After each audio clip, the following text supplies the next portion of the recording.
Ladies and gentlemen, welcome back to Pathways to Excellence. I am honored to be here today with Miss Auzellea Kristin Mozihim.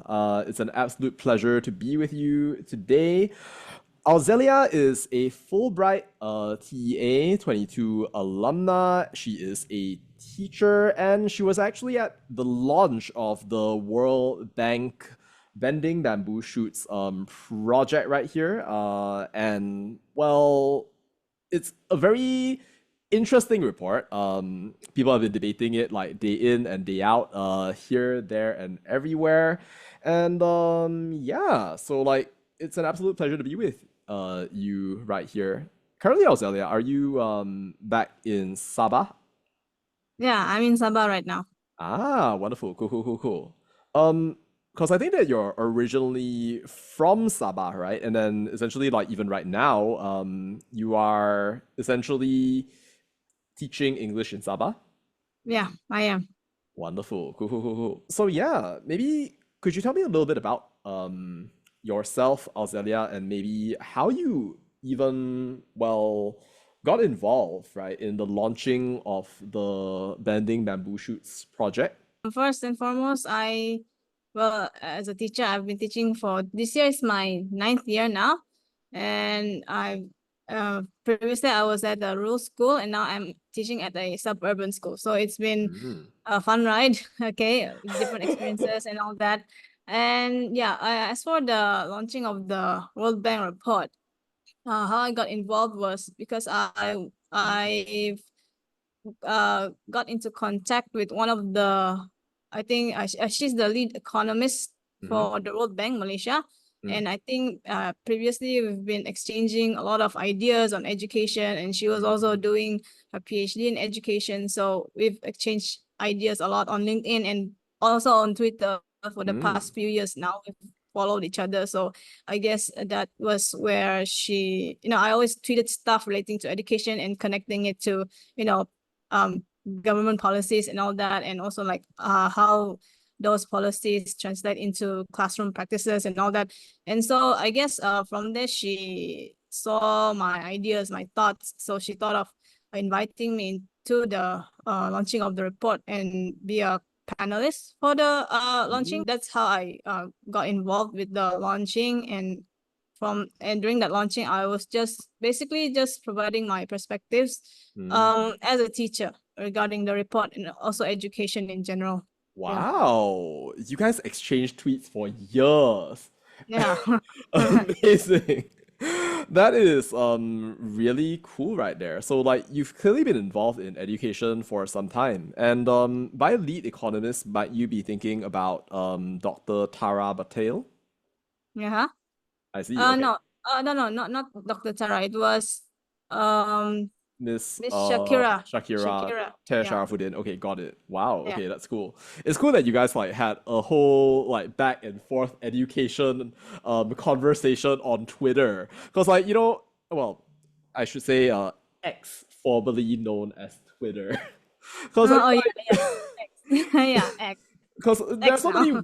there are so many ways in which like using X could go wrong. You could go basically into like the deep end and like use it for a completely nefarious purpose. But I guess maybe could you share with me like what led you to, I guess, like start using social media as a way to kind of like convey your perspective as well? Because I know that like you are essentially quite active in sharing like your opinion right there. I don't know to what extent essentially you are active, but I mean I did see essentially your letter, right, to like Malaysia Kini, like this story right here. It was very vivid when I had seen it for the first time right here. Stories really about the idea of decentralization and a whole bunch of other things. This is clearly something that you've thought a lot about and for a long time as well.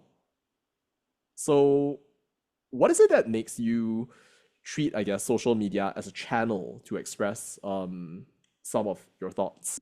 So firstly, I guess because social media is just within my reach, I could just, type anything through my phone or through my laptop. And also because I like writing a lot, and also I express all of my opinions through writing, because I express better when I write, actually better than when I speak. So that's why I choose social Thank you media, so not much. only on like yeah, so not only on like typical social media platforms like Facebook or X or Instagram, but also previously, before I became active on social media, I wrote through blogs, and this started like way before Facebook was famous, or Wow. Instagram or Twitter, or X. I use Blogspot. Yeah, I mean, Blogspot is still around, but previously, I mean, during my undergrad, it was like 10 years ago, during my undergrad, I just like to write all of my opinions, Wow. on like world issues. And then um perhaps those were the times where I was just getting myself exposed to, world issues, and also like Mm. education. So that was where I practiced my writing, I guess. And Wow. also because I was, at that time, I had nobody to talk to regarding the topics that I like. So Ah, right. Mhm. Blogspot was an outlet for me to express my thoughts. So yeah, and Wow. then Okay. after that, Facebook became the main medium for, everything talking about education or politics and all Mm. that, social issues. And also the same goes for X and also Instagram. So that's where I sort of kind of abandoned my Blogspot for a while, Mm. and then I actively expressed my thoughts on those three social media platforms, Mm. because I like to write, and when I speak, it's not, sometimes when we speak, we're not, our thoughts are not that structured like what I'm doing right now, but yeah, I'm trying. So like I write better. Yeah. I see. Wow. Okay. Then you're like Mm. one of the OGs. Like, did you know incidentally that even Tony Hua and Ong Kian Ming, Dr. Ong Kian Ming, if you will, used to write like an education blog. Were you around like during that time? Have you seen this? Like right here? educationmalaysia.blogspot.com. Like, wow. Like this is Oh. confessions of a teach for a Malaysia teacher.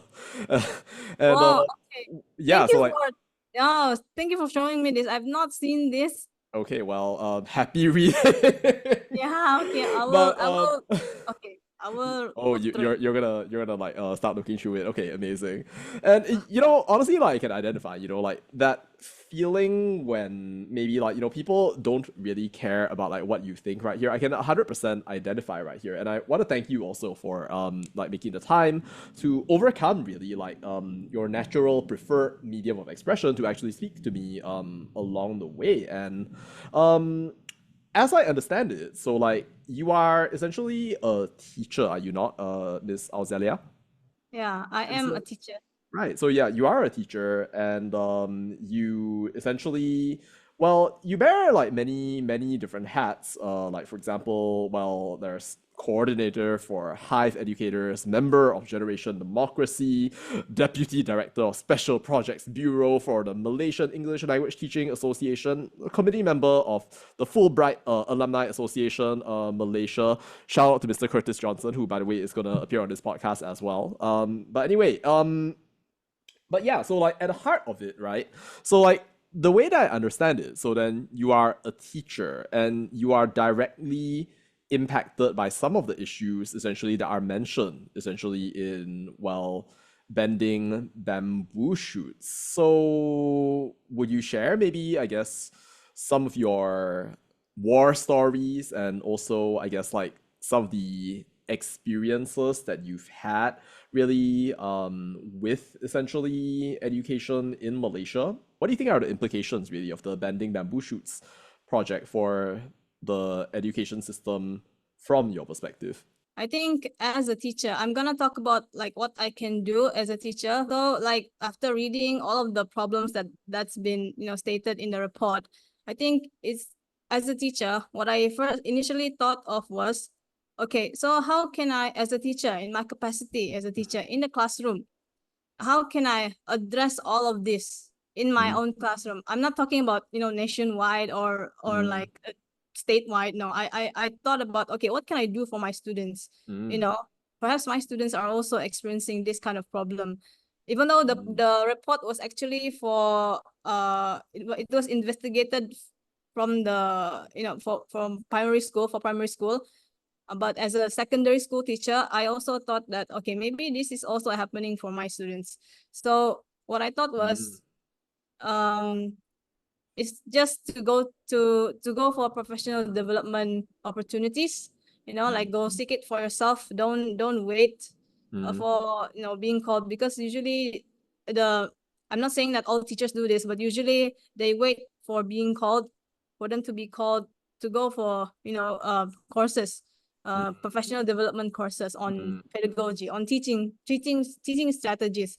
So even though we cannot make nationwide changes, we can make changes in the classroom. So it's like, and then after you've participated in that course, you have to implement them in the classroom, like do your own innovation for how you can improve your students, perhaps reading literacy or writing literacy, because you are the teacher in the classroom, so you understand what's going on in the classroom, the culture of that classroom, and also your students capacity and ability in their studies. So you as a teacher, you understand, because even in the same school, one class is very, very different than the class next door.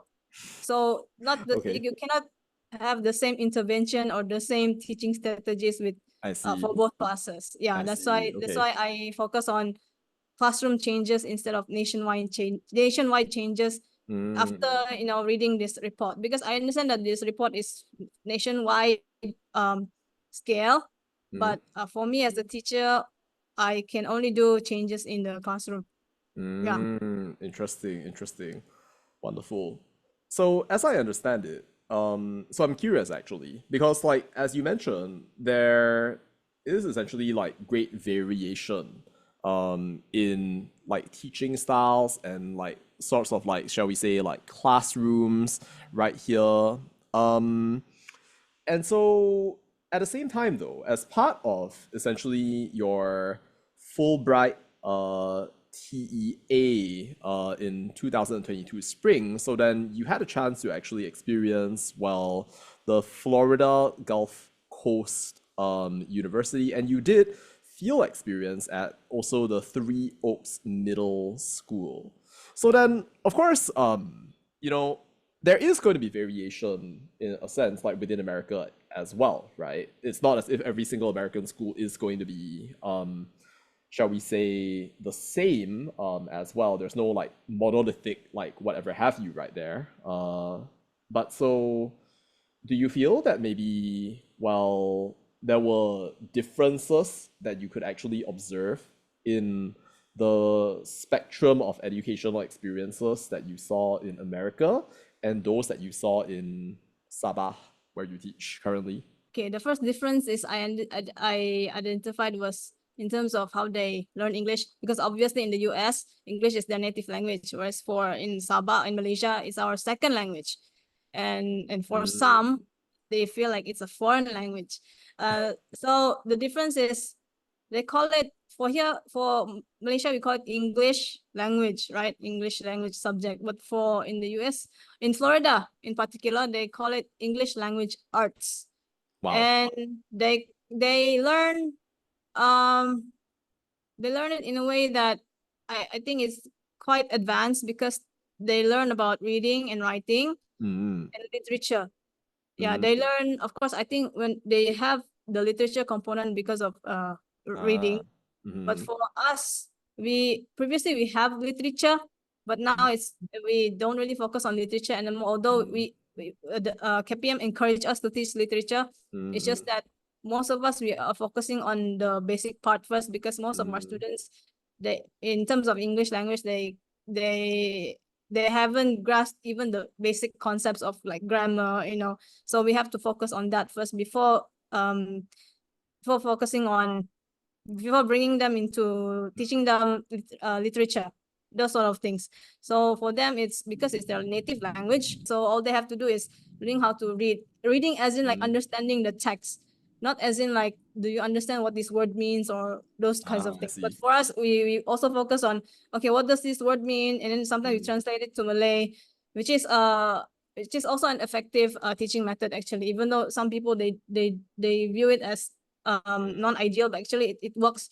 From my, from my years of teaching English for 9 years, it works. Even in my previous school, my rural school, that I taught, yeah, it was effective. Okay, another difference is, I think this is cultural more than like the education system itself.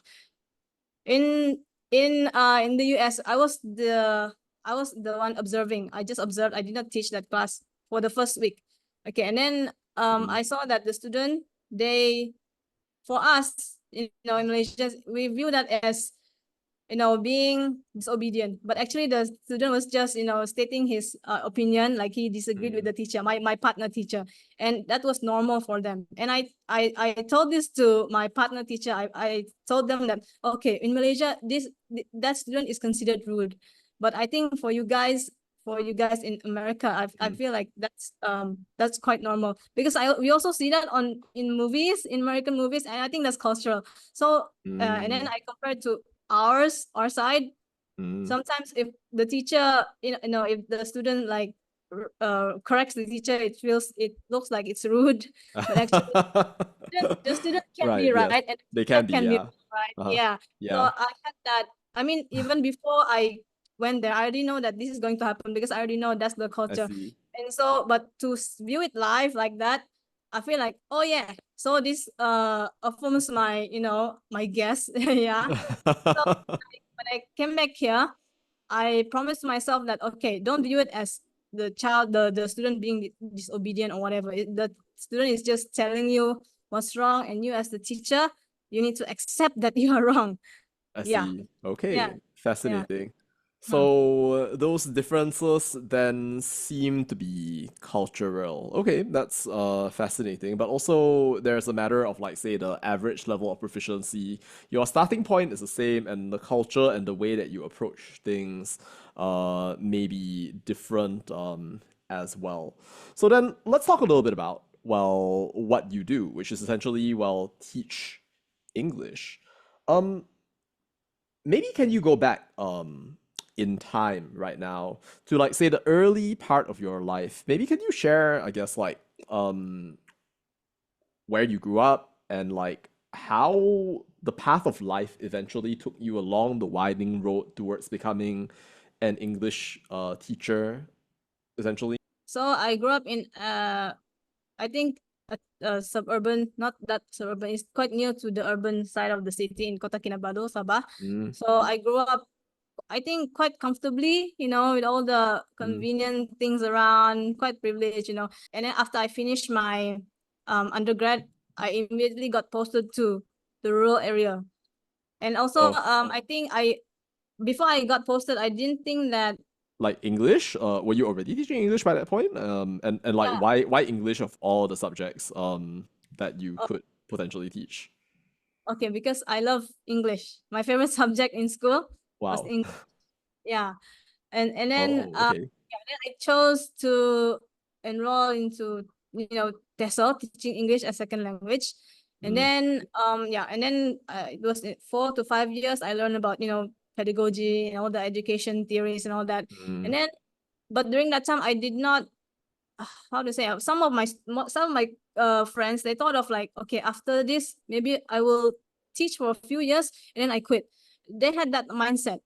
For me, I did not have that mindset, but I also did not have that burning passion to like really go into teaching. I mean, I just followed this path where it took me, because Mm. I'm already in, the education faculty. I was already a teacher trainer, so I just went with it and learned whatever. But along the way, and then I got posted to the rural area, my first school, rural area. Mm. Um, Mm. First, of course, being an urban girl, I grew up in urban area, and then suddenly got posted to a super duper rural area. We had to go by boat, and that was Ah. a new experience for me. But over time, I got used to it. Yeah. But it also opened up, new perspectives for me. I empathized those who are less, underserved, less privileged. I get to, Ah, okay. you know, be with among that community and try to understand their perspective. It's kind of fascinating because like I am seeing a parallel right here between yourself and another interviewee, Mr. Jared Seo, the current assistant director of the Sarawak State Education Department. He too was posted actually to a rural school and also traveled by boat to the school that he was going to teach right there. So there's a fascinating parallel. More on Sabah and Sarawak a little later, but yes, if you would. Yeah, so for the first few years when I was teaching, of course I had to, as a novice teacher, I had a lot of like challenges because I was less experienced, and then I did not know who to ask. I was the only English optionist at that school. It felt like I did not. I mean, we have English teachers, but they were non-optionists. So it's different than when you are connected with another English optionist.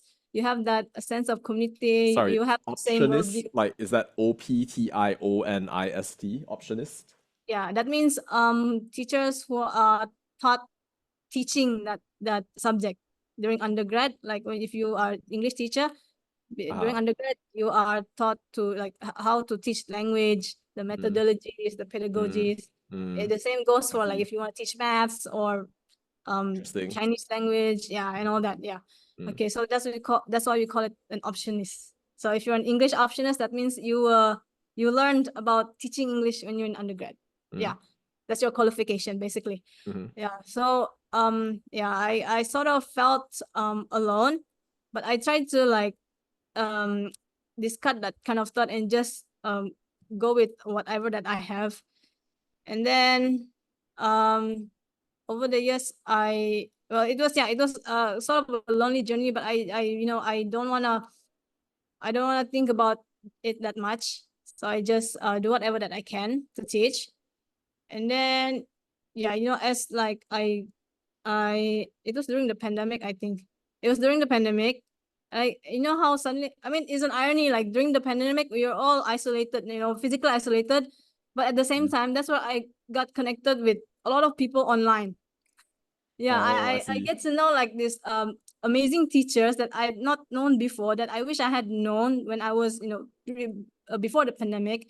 They were this group of teachers that are, quite innovative, progressive, and they're quite vocal online. And before that, I was also quite vocal. I had all this like I told you before, I shared all of my opinions online, on social media about education and all that. I couldn't find my community at I that see. time. And then Wow. during the pandemic, okay, that's when I found my community. So I did Yes, not feel alone that's anymore. right. Education keyboard warriors, let's go! Yeah, yeah, those sort of things but at the same time they also like they shared a lot of like their teaching ideas online. Yes. And that's where I got inspired by them. So that's how I got my my community I found my community in that way. Wow. Okay. Wonderful. Wonderful. Interesting. That's fascinating. Like, the pandemic was actually like beneficial for you, in some sense, right there. And yeah, so like online communities are essentially a very important thing right there. But at this time, right, I would like to, well, draw attention to like another form of community. As human beings, of course, well, our community can very well be online. When the internet essentially came into force, it made possible the reality in which any human being could create a community for themselves by seeking out people across the internet. But at the same time, when we go back to well, an earlier age right there, so then you would have essentially the notion of the state, the nation, the country, the continent, and stuff of that nature right here.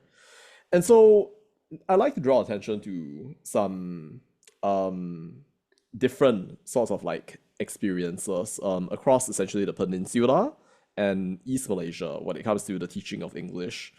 Now, the peninsula essentially, where the alleged center of power happens to be right here, of course, you belong to a state that essentially had been privy essentially to the Malaysia Agreement of 1963 right here. But essentially the peninsula, being the center of power, had decided essentially federal, medium of instruction, language policy. Ever since the time of essentially the Razak report, essentially what happened was that, the English language medium of instruction thing had changed from the colonial times over to Malay right there. And then essentially we had a whole whirlwind of different things that essentially culminated in the PPSMI being steamrolled forward by Mahathir and eventually manifested in time in a situation where that even was reversed. And now currently, essentially, we have a situation whereby Sarawak essentially is being hailed as the master of the universe, essentially, an entity behind which essentially the rest of the nation may very well fall behind in the event that they do not follow its proactive approach towards teaching English right there. So then, yeah, I mean, like, I don't know too much just yet about like the experience of Sabah, but I mean, when you think about like say English language education, of course there is the subject English, but then there's also the question of like say medium of instruction. What do you feel is the opinion, as far as you know, of essentially your state level elites, as well as the opinions on the ground about English language education? I think, well, there's a lot of challenges because most of the, I mean, not most, but a lot of the students, they lack the proficiency. Mhm. All right. So that needs to be, I mean, ELTC is English Language Teaching Center. They are an agency under MOE that is specifically catered for training teachers in English language teaching. So I think at the MOE side, they are doing their very best to address this, the lack of English language proficiency among students in Sabah. And also, I think the whole of Malaysia, because next week I'll be attending a course on, addressing that very problem. So at the same time, I'm really looking forward to how I can like help my students through this course. Yeah. I see, So I see. Okay. yeah. So that's I think on the ground, the opinion is English is quite, I mean, from what I see among my students, based on my experience previously in the rural area and in my current school, yeah, lack of proficiency in English is common. Okay, that needs to be addressed, of course. And MOE is actually actively addressing that. But the opinion on the ground, not only from teachers, but also from the general public in Sabah, I think we in Sabah, a lot of the sentiments, right? I feel like we are envious towards Sarawak. Yeah, because you know how sometimes there's this like Borneo unity or something, right? But at the end of the day, we see Sarawak moving forward, not only in terms of like their development in economy, but also in education. And so one of them is like the dual language program, like what you've mentioned earlier.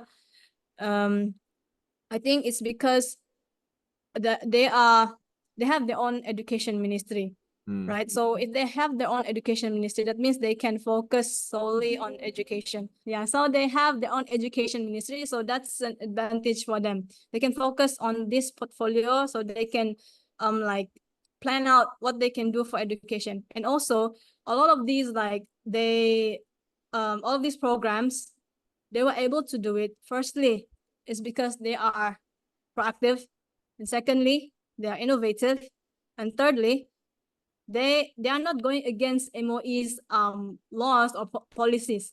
They're all actually aligned. People think that okay, Sarawak has autonomy, and they think that Sarawak has their own, like education law or something, or the education policy.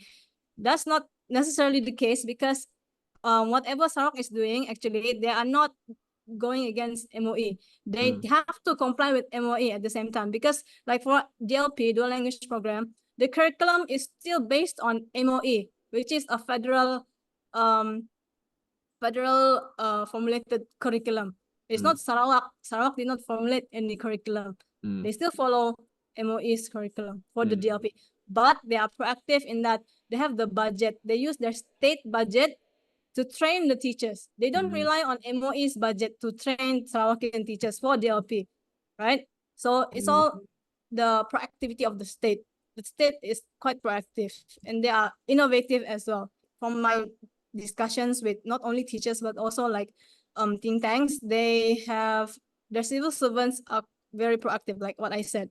Okay, they are active and they are, of course, responsible, and they have this sort of mindset lah that you know, if you want to do something for the state, you have to be active. And then so the curriculum is still federal's curriculum, MOE's curriculum, but the implementation, they do it through innovative means, like the training for teachers for DLP lah. They use the state budget. Yeah. I see. Interesting. So I'm seeing a couple of things that you are mentioning right here, but at the same time, the idea actually of like say an envy really of Sarawak was not something that I had considered before. Would you say that that is a widespread sentiment like amongst teachers in Sabah for I see like the situation in Sarawak? We actually don't have that kind of conversation, at least not amongst my colleagues. But this envy, I think this envy can also translate to you know, aspiring to follow Sarawak's footsteps. I see. Interesting. Yeah, but it's like among my CSO networks, civil society organization in Sabah, the networks that I have, based on the conversations that I have lah.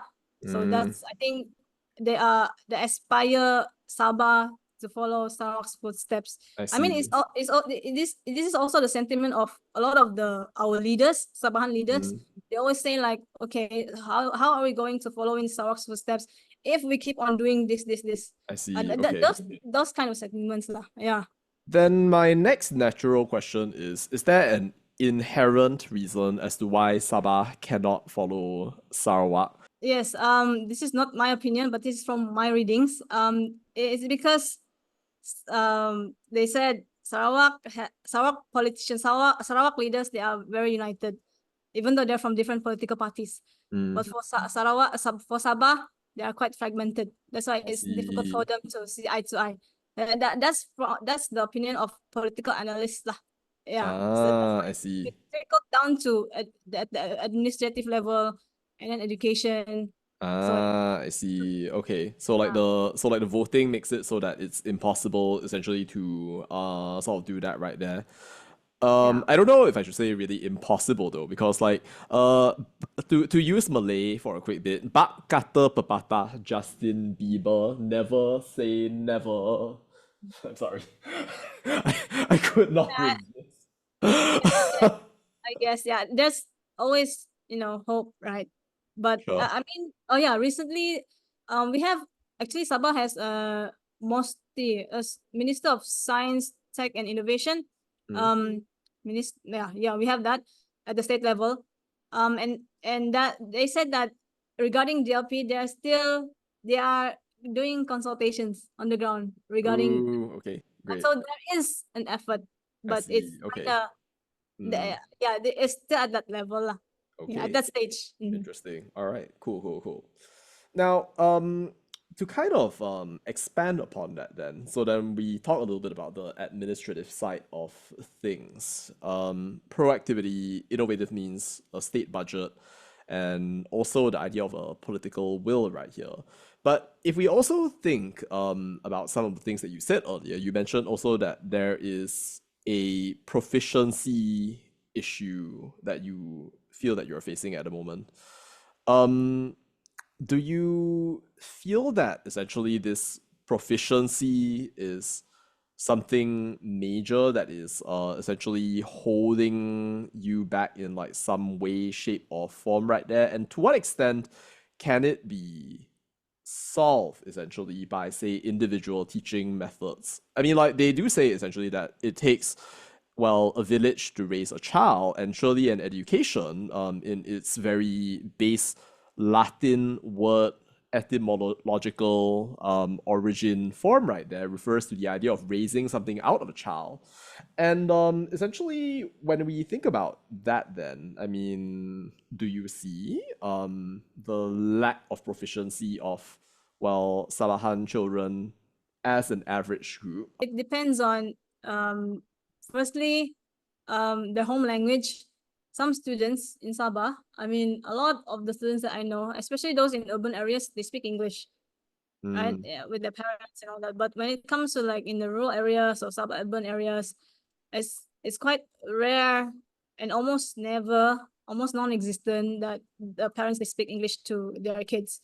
So that is one of the reasons. And also, like you said, like it takes a village to raise a child. That means you cannot depend only on the teacher, but also their home surroundings. So that's one of the factors. But at the same time, I feel like when as a teacher, if I teach these like low proficient students, I take it as a challenge and also a way to like create innovative methods so that my students can improve, you know, their language proficiency. And I've been like experimenting a lot on a lot of the innovations or interventions for my students, because I will always teach like a vast level of students, you know, various level of students, those who are advanced and those who are quite you know, have a lot of work to do.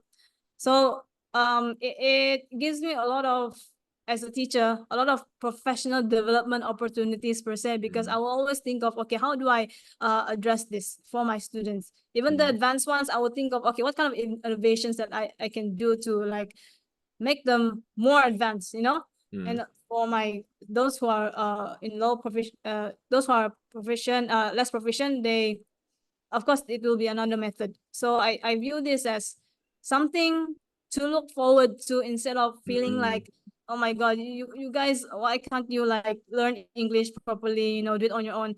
I cannot have that kind of mindset as a teacher. I'm the one who has to help, you know. That's why I'm very grateful for the course that I'm going to attend next week, you know, which was organized by MOE through ELTC, because that course is specifically to address these kind of problems. Yeah, so they have this, you know, they have to go through the teacher lah. They have to teach teachers how to like address this. So I'm really looking forward to it. Yeah. It's really cool that the Ministry of Education seems to be, well, undertaking like a lot of these actions right here. But at the same time though, so I know that you teach secondary schools, but I'd like to kind of cycle back to the World Bank report for a quick bit right here. So the World Bank report mentioned, amongst other things, a discrepancy between teacher performance evaluations and student learning outcomes. I think Dr. Tara Patel mentioned essentially that, oh, you know, like only 0.2% of teachers receive teaching evaluation average grades of basically 60% and below. And that was cited essentially in the Bending Bamboo Shoots project. Now, additional to that is this idea of teacher absence. So then teacher absence is a problem that the World Bank specifically noted. And like I mean if I were to speak from a personal capacity, you know, like from my experiences of being a secondary school student in Malaysia right there, I had a Malay class, I recall, where the teacher was supposed to be there like maybe at least like 4 times a week, that kind of thing. I don't know how many days exactly that was right there, but then my teacher was like pregnant for like half the year. So, like she just never showed up. She was just like she just like never showed up. Like and I was just like constantly standing Malay class, just like doing, I don't know what I was doing. I think it was like playing Yu-Gi-Oh cards or something of that nature right there. So I'm like that negatively impacted child right there. Now the reason I say all of this right here is to ask you then, you know, like Malaysia has been hailed for its education blueprint, right? The MEB essentially has been celebrated, a work of art you know, if even Dr. Tara is saying like that's amazing. I mean, like the woman is a Stanford PhD in economics of education right there, and she's saying that's great right there. I trust her opinion, right? But you know, if you have a situation where you know you have such performance evaluations that seem overinflated and stuff of that nature, right there, and teachers are continually absent. I don't know, it raises like some questions, both of the individual teachers who are in the system and maybe also of the country itself. To what extent do you feel that our country's education ministry and education system are serious about the effort to actually improve? You know, when the report came out and MOE responded to it, MOE said that, okay, we are actively encouraging or calling our teachers for teacher professional development courses. And that is not a lie, because like I'm gonna go to a course next week, and also MOE is actually they are sending online, actually they send emails to teachers to attend online courses. So that means the teachers, they have to, like what I said, they have to attend these themselves. They cannot be, you know, forced to attend.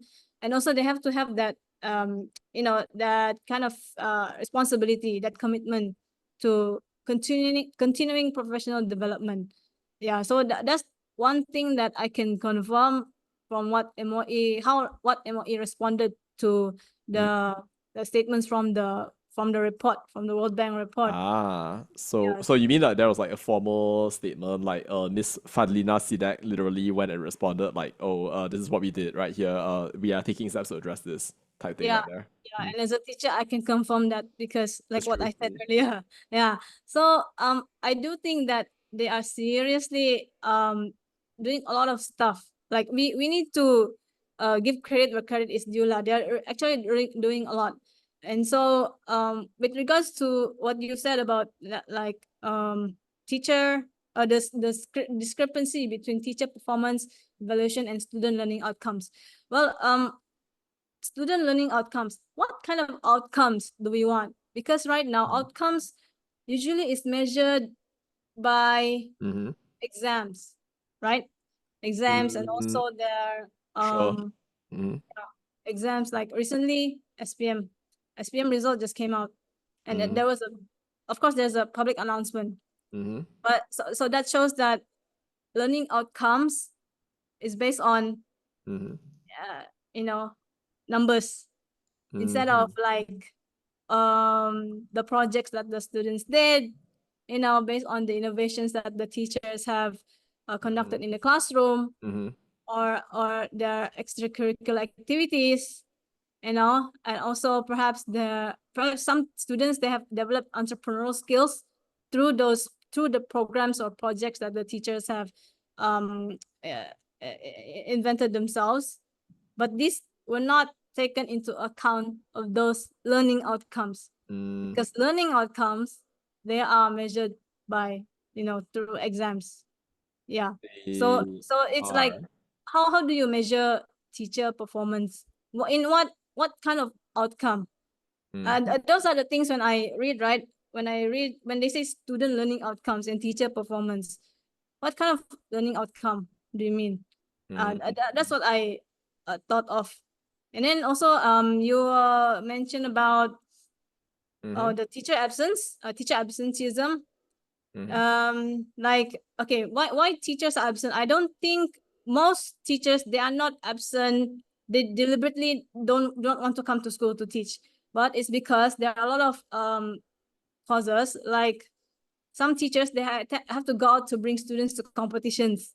Okay, they have to chaperone, some local and some abroad.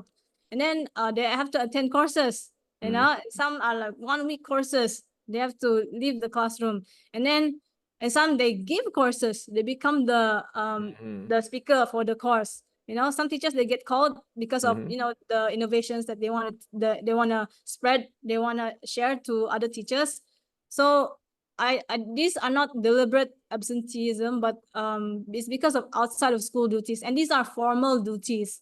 So that's why they have to leave school. That's why I feel like when I read the report and they said teacher absentees is significant. Sometimes, okay, if it's significant, please talk about why are the teachers absent? Are they being absent, like deliberately being absent? Yeah, and also like at the school level, teachers need to manage, they have to manage how often they leave school, even for formal duties, you know, because some of the formal duties, they get called for formal duties, they can actually like refuse to go. Okay, because they understand that, okay, I've been leaving this class for like, I've not taught this class for like weeks now, so I have to stop going to all this. So yeah. So, and also like at the same time, school admins, they need to coordinate which teacher could go for go for courses or attend competitions for the students, those kinds of things. I understand that some schools, from sharing of my friends, some schools, they just let a lot of teachers out, and then sometimes there's no teachers left at the school to teach. I see. I mean, not at a serious not at a serious level lah, but sometimes the teachers who are not at school, it's like a long list of, you know, teachers who are absent.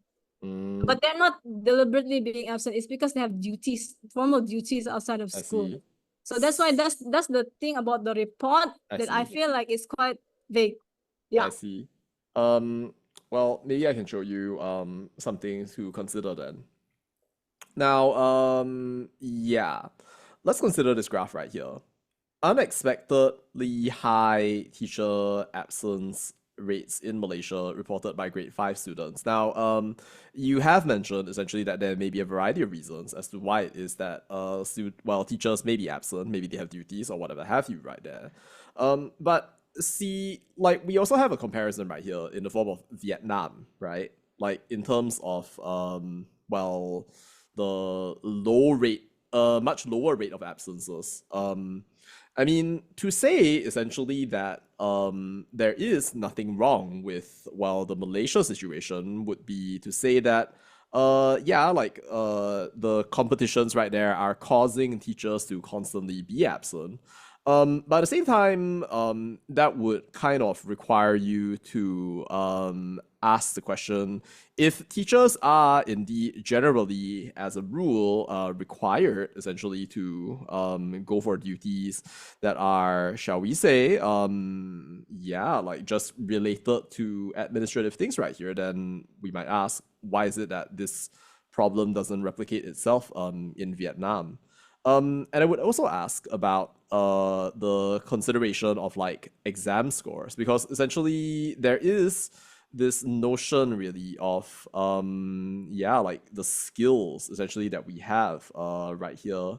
So then, I mean, yes, it's true that you can have projects and a variety of other things right here, but the fact is that, like, you know, we do have like the PISA essentially for assessing students who are at 15 years old, and we have seen essentially some drops really in like the PISA score, and these are skills, not necessarily like, well, examination results alone, and they are related to, well, certain things like, for example, your ability to read text essentially. I think that there was an article recently featuring the Star quoting a couple of people, including Mr. Chan right here, whom I will be interviewing, and Miss Noor Azimah, whom I did interview, who mentioned, so like that article basically mentions by grade 5, essentially 42% of Malaysian students cannot read a grade appropriate paragraph with comprehension, and by the age of 15,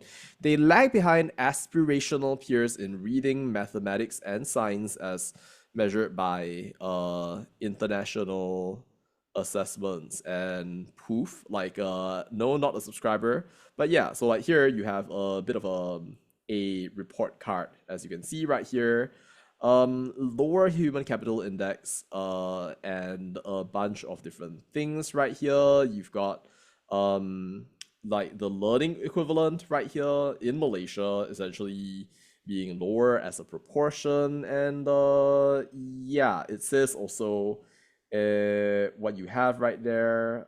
higher than the 34% average. Okay, fine. Like maybe this might be a good thing right here. We are higher than essentially the 34% average in countries with similar gross national income per capita. Right here.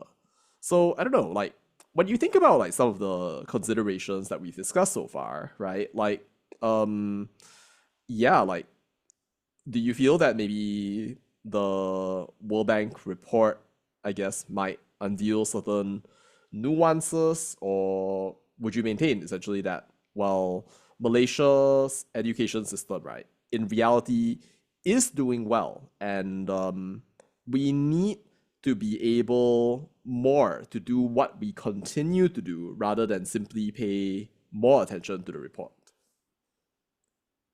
I think it's the former lah. Like we just continue to do what we are currently doing, that which is to train, but also at the same time, we also need to look at the report so that we know where we are, you know, and also like for PISA or teams, we need to look at it to know where we are, but also understand the limitations of those tests, those international tests as well. So those are the few things I think KPM is trying to address, you know, like for PISA in terms of reading, science and maths. Well, if you look at like science and maths, they are KPM and also like other ministries, right, related to STEM. They're actually trying to address this, like getting students to be attracted to STEM subjects. One of the reasons is also like they said that students lack the interest to take up STEM subjects. Yeah, and that's one of the reasons that was in the news. And then also like I think KPM and also other ministries, related ministries, they're trying to address this lah. So like we just continue to do what we are doing, but also at the same time try to understand where we are, but also be aware of the limitations of those tests. Understood, understood. Yeah.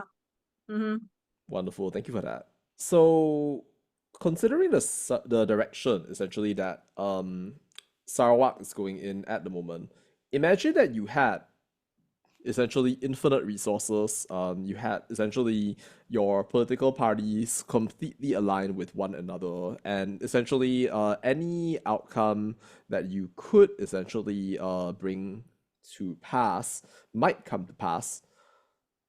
Would you choose on a broad-based and sweeping level to impose a requirement that essentially Sabahan schools become English medium schools?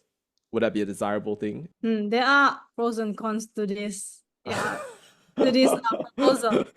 It's Okay, a controversial thing, but yes, yeah. Yeah, but it's a good thing to talk about. Okay, firstly, I think for the advantages, of course, if they are allowed to, if they are required to have, you know, English medium schools in Sabah, all of the schools in Sabah to be English medium, I think the pros will be that we are marketable, not only at the local level, but also at the global stage, you know, English.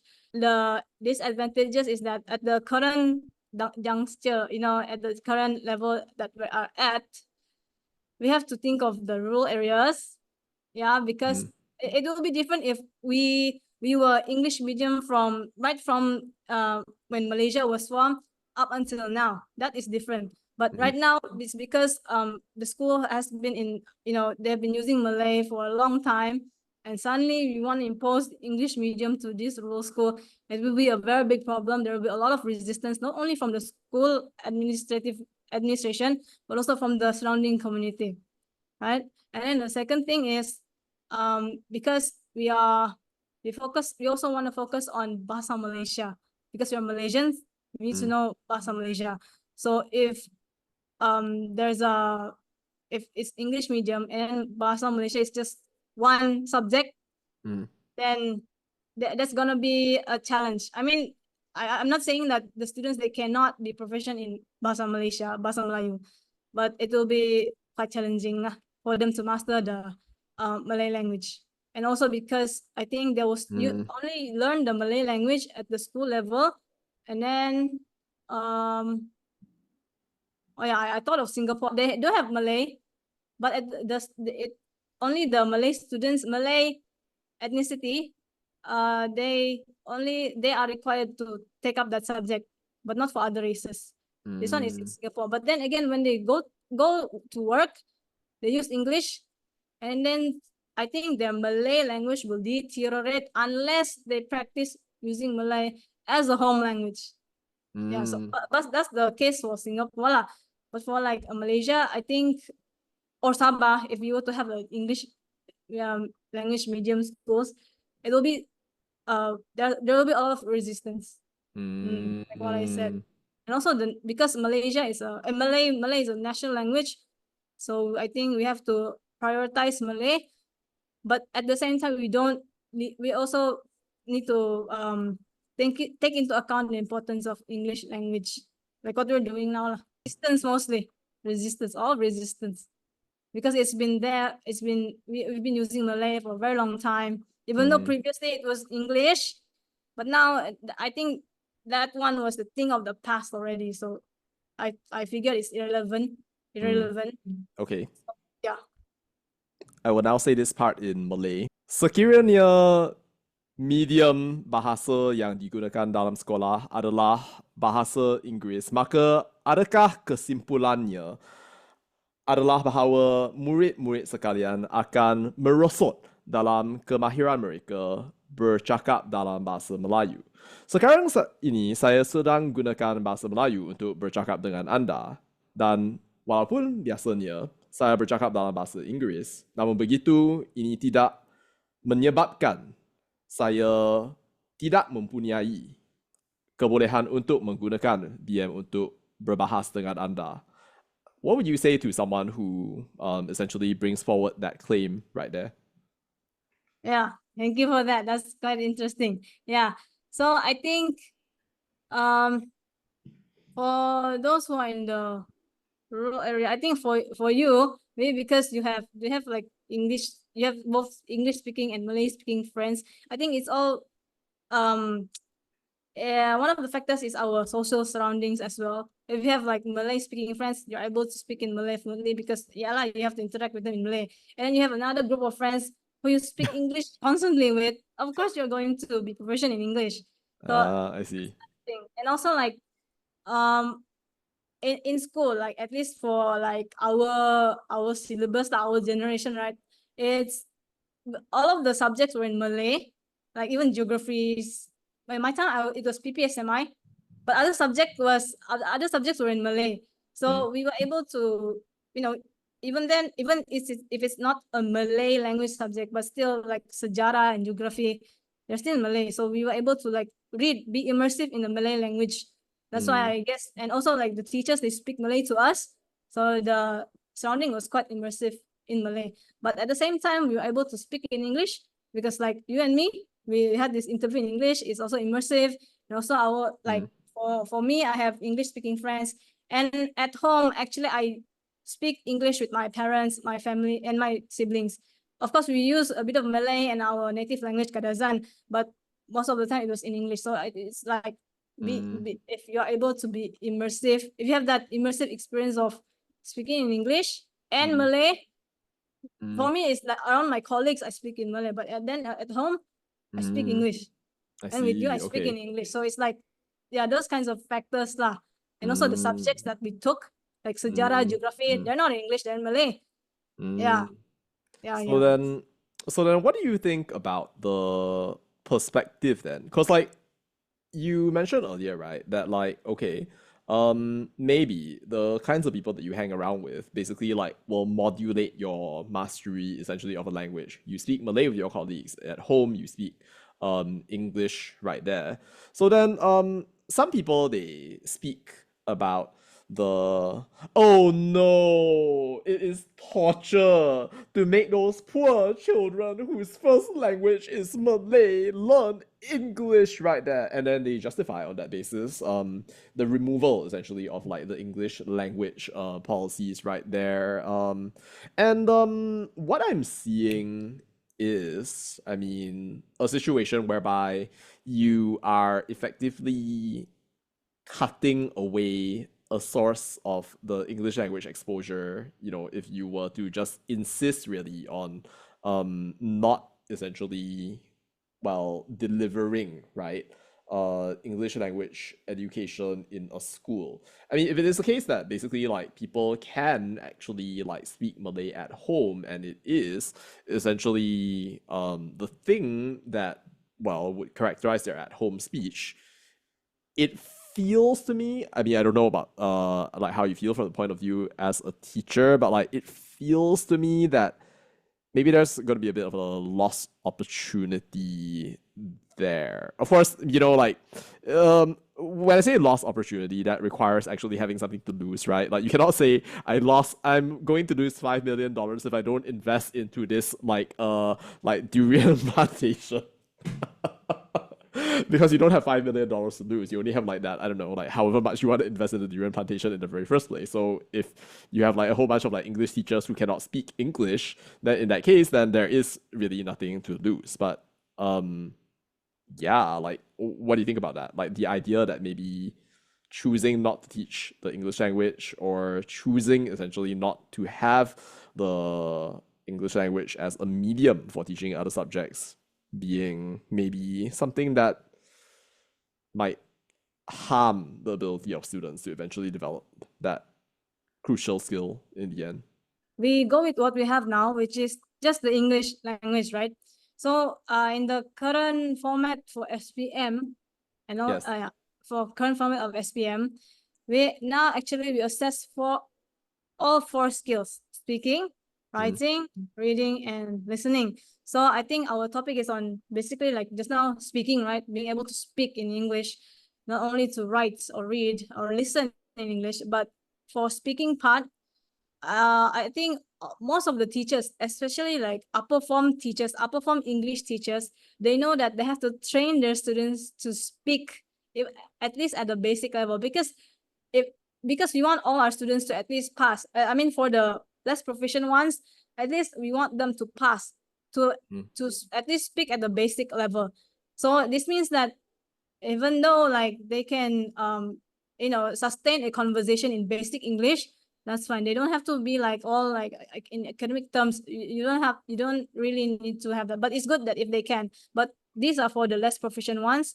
And so like I think it's like in our psyche already, like most of the English teachers in Malaysia, especially those who are teaching SPM, they will have to have the students to practice in front of them to speak, because usually it's like yes, it's exam oriented, but it's beneficial for them, because at the end of the day they were able to speak. Like for example, I have a student, okay, he just recently received his SPM results, and previously during the exam, like trial exams, he often failed his English. But at the same time, as a SPM teacher, teaching Form 5 last year, when I was like teaching him, I always have this speaking practice sessions, like up until the day where they have their SPM speaking test. I train these students, train with all the sorts of like questions, and I gave them tips on how to start a sentence. So, and then recently the result, he passed. Yeah, and Congratulations. And this student, he was actually, even before he took his SPM, he was already working. Yeah, I mean, like he wanted to get his own money lah. So he's working as a golf caddy, and a golf caddy, there were many tourists that came to his place, especially like Korean tourists. He had to speak in English.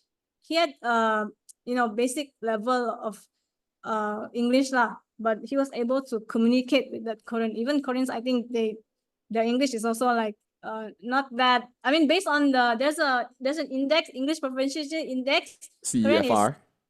No, English. I think EFSET. I forgot the name. Like they rank.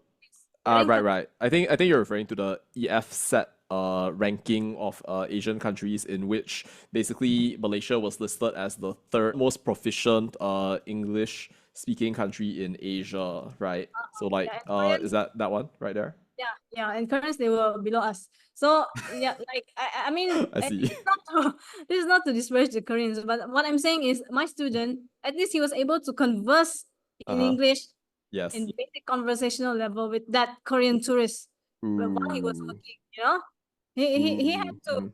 to do it, and he remembered that he always tell me that okay, teacher, I actually always speak English with I have to speak English when I was doing work. Mhm.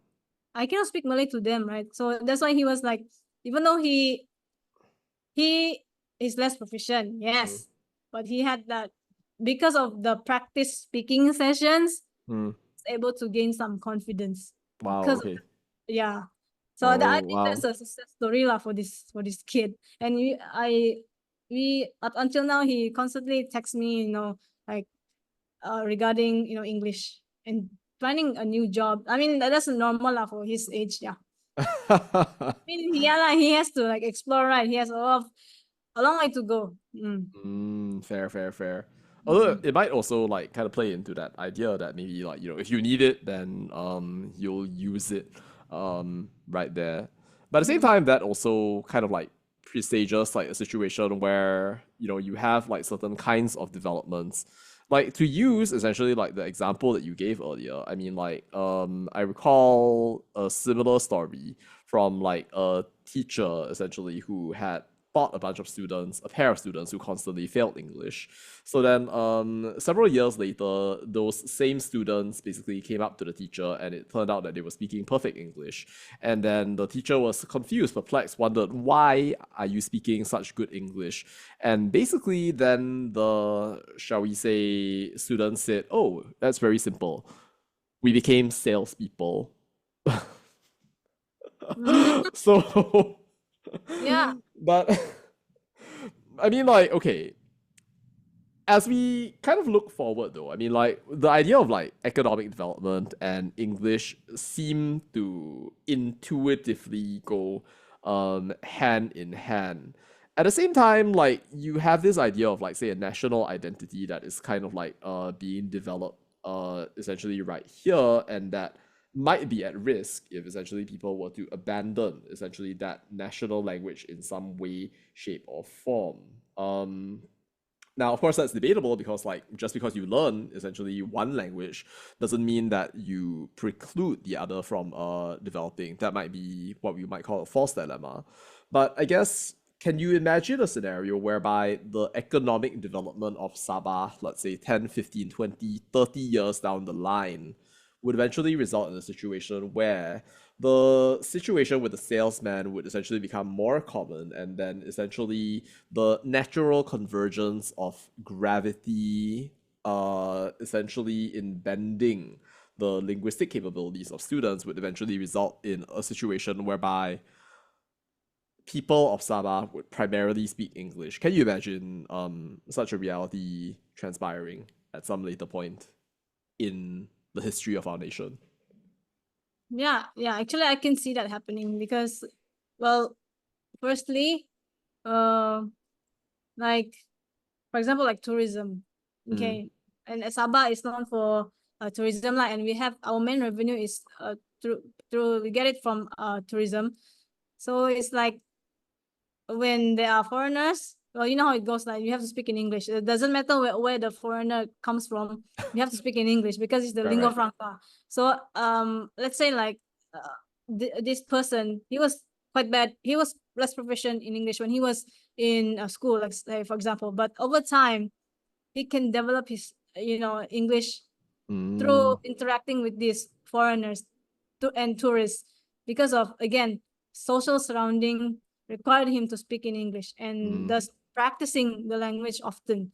So yeah, I can actually see that happening. And also like mm, I think because of there are a lot of, like, from what I read, like foreign investments coming into Sabah to like invest in like industrial in the mm, industrial aspects in Sabah to help develop Sabah. So the workers, they have to, of course, they have to speak in English in order to communicate with them. Like we have in Sabah, we have like a Chinese owned company, mm, okay, and then we have Korean owned company, and there are Koreans working there. So for the locals who are working in there, of course they had to like speak in English, right?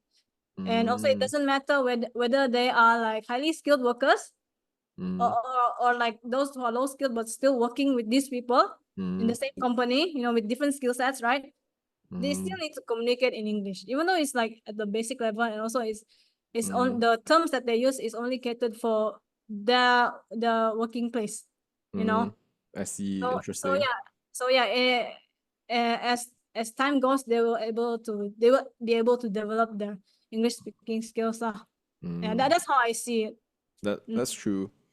But could there also be another alternate reality whereby basically like all the people of Sabah end up speaking Chinese instead? I mean, recently it was the 50th year of the foreign relations between essentially Malaysia and China. Prime Minister Anwar Ibrahim basically met essentially some high officials from China right there, and in fact his daughter Nurul Izzah Anwar posted about how, in fact, China was and is essentially our largest trading partner. And to what I know, essentially, it is true. I mean, like, here's what the post says, right? Like, China has been our largest trading partner for the past 15 years. It is the 50th year since essentially we have had diplomatic relations with one another right here. And yeah, I mean, like, could there be maybe and at some point a situation whereby yeah, like the people of Sabah speak Chinese? Okay, interesting.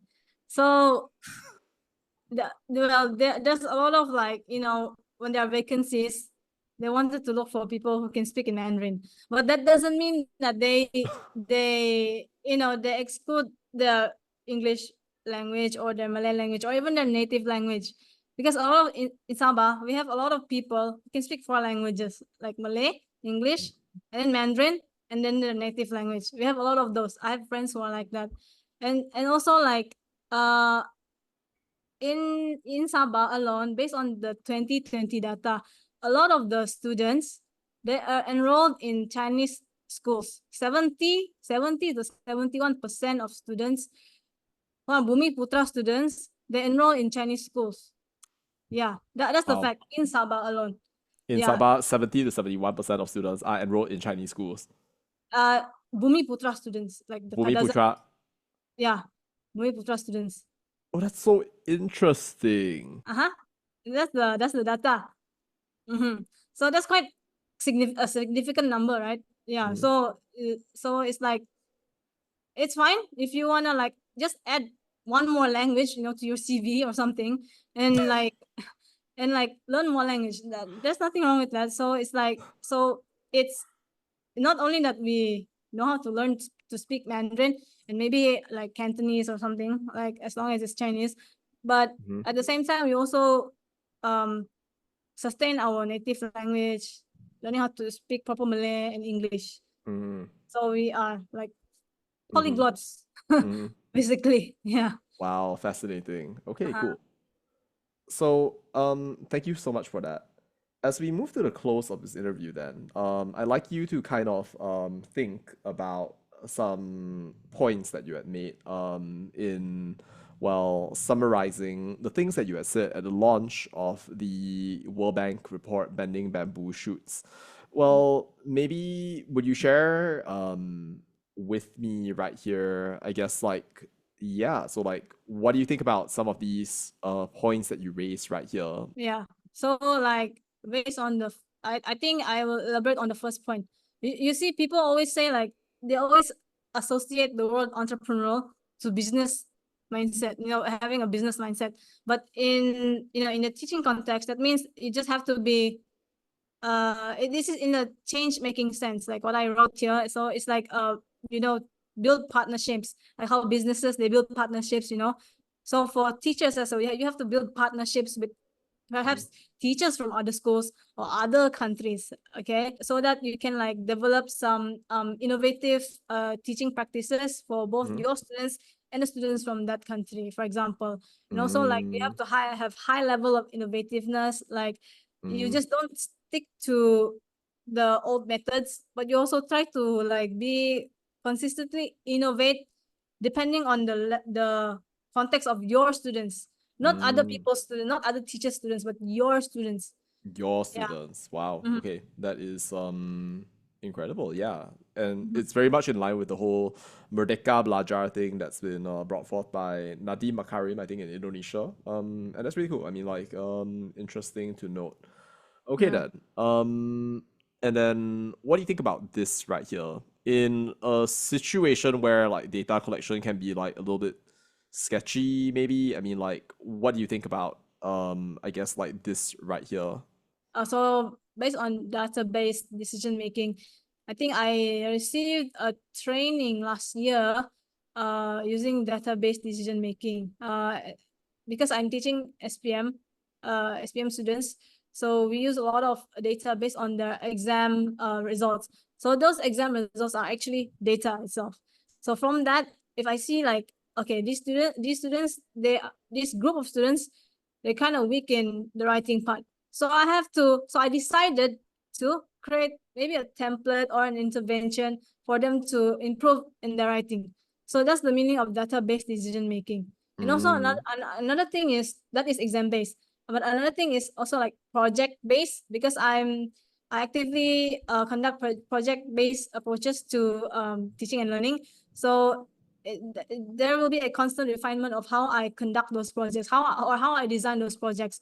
So from like maybe there's a prototype that I did, and then from the prototype I will gather data based on like students' reflection or the students. Previously for my project-based learning, I also wanted them to use like terms for um environmental concepts, because they were learning about sustainability, sustainable city planning. So it is related to environment.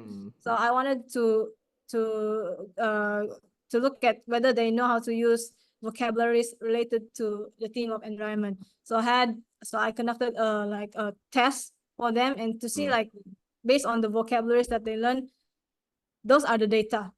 So those are the data, and so like next time, how can maybe I maintain this method or I improve it. Yeah, so there are two things for me when I use data-based decision making. First is for exam oriented, and the second one is project-based learning. I Yeah. see. Cool. Okay. Then I guess like there's like some notion of like teacher agency right there. Do you feel that we're moving in the right direction maybe for helping teachers to develop that sort of agency, so to speak? Yeah, so for me personally, in the context of teacher agency, right? So when it comes to focusing on teachers, of course, it will be related to teaching. Yeah, so for me, I do feel like I have the teacher agency because firstly, I have like institutional support to do my innovations or my projects, because I have support from my school admins and all that. And secondly, I have the resources. I also touched on like uh social aspects, right? Because previously for my project-based learning, I also had to my students, they had to present their products to experts of sustainable city planning. So I got those those people on board, and so that they had to like they evaluated my students' products basically. So that reflects the social capital part, like what I mentioned in the when it comes to a teacher agency. But it's also related to professional capital. So like teacher agency, they focus on the concept focuses on like the environment, social and structural. The teacher needs to have all this within the surroundings and within their disposal, so that they feel that they have teacher agency. If not, I think the agency part will be limited. But for other teachers, like I think I wouldn't say they don't realize it, but at the same time they don't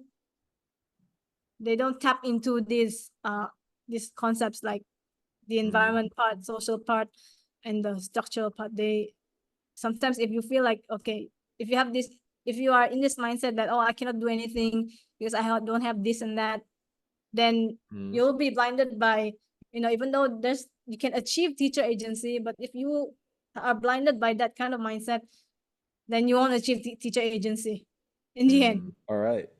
And lastly, you mentioned, and this is something that I was definitely interested in. So, like, Mm. system level accountability and inter-ministerial efforts for education equity. The teacher is just one part of a larger system that enables education equity. We need to consider system level accountability and work alongside other ministries to achieve education equity. What does education equity mean exactly in this context, and why do we need multiple different ministries to collaborate in order to ensure that such an outcome, desirable as it is in your mind, can be achieved? Yeah. So usually when we talk about education, we always um associate this with the education ministry. But right now we have, like, for example, we have the digital education policy. Yes, the education ministry, they have drafted this beautiful document for digital education policy, but it is only doable if we have digital infrastructure. And for the digital infrastructure, that is not the responsibility of MOE to fulfill that. That is another ministry, which is the digital Mm, ministry, right? And also mm, like communications ministry to an extent, mm, right? So that is what I mean by interministerial. And also another thing is like the socioeconomic status of the students or the school community. Like, mm, how do we achieve education equity if the socioeconomic part is impeding students to achieve what they want? Like for example, like they don't have financial access to go to schools, for example, or mm, to buy reference books, for mm, example. mm, Yeah, those sort of things. So like mm. so Or which the nutrition, for example, to develop uh, the brain capacity, which was mentioned essentially in bending bamboo shoots, which essentially forms such a key part of learning outcomes that eventually, if not addressed, would eventually impede the development of more advanced and higher order skills, which would require essentially the attainment of those basic skills in the very first place, which might very well be left unattained in the event whereby socioeconomic inequity is perpetuated through the generations and eventually is manifested within the mental and educational life of the child, and in turn, the student, the adult, and the worker. yeah, exactly. So which ministry is responsible for that? Well, we have the Ministry of Economy, right? Another one is the Ministry of Entrepreneurship and Corporations. Yeah. So like, for example, like the Ministry of Entrepreneurship and Corporations, one of the initiatives that they have done, I mean, for Sabah, from what I read, right, they have invested in one of the poorest districts in Sabah. They've started to invest in this district so that there will be um, active economic activity in that area. So this will indirectly attract more people to work there and then to have increased income. And when they have like increased income, so their quality of life will be increased and their socio-economic aspect will also be increased. So it will lead to, better educational opportunities. They're able to pay for perhaps tuition, buy textbooks, and all of those that are related to education. So that is what I mean by interministerial lens and interministerial effort. We cannot just rely on MOE alone. All of this, they have to work together in partnership. They cannot work in silos because all of these, they are related. I'm not saying that they're not doing it, because I know that right now for this current government, they're actively working with each other. I see there's a lot of interministerial efforts going on. So that is a positive progress, positive development from what I see lah. And I hope Mm, this will continue, even though we have perhaps a new government in the future. But I hope this trend will continue, and this culture of working with each other at the ministerial level will continue. Yeah. amazing. Mhm. Thank you so much, Auzellea, Kristin Mozihim. Thank you so much. And do you have any, I guess, final words that you'd like to share, or any projects potentially that you would like to share with the audience as well? I like doing project-based learning. For the teachers out there, I think all of you are quite familiar. So in the next step, I've done project-based learning for my students in terms of, I mean, they try to think of solutions on how to create a sustainable town based on the principles of urban planning, sustainable urban planning. So they've done that, but I'm planning to improve this kind of project for the next cohort. And previously I did that for intermediate to advanced proficient students, but now I'm thinking of how can I apply that project to less proficient ones, because I want my students to experience PBL. Okay, wow, wonderful. Okay, thank you so much for your time. Really appreciate it. And hashtag bless. Thank you. Thank you, Victor, for having Thank me. You're you. so fun to talk with, Oh, thank you. Wow, bless.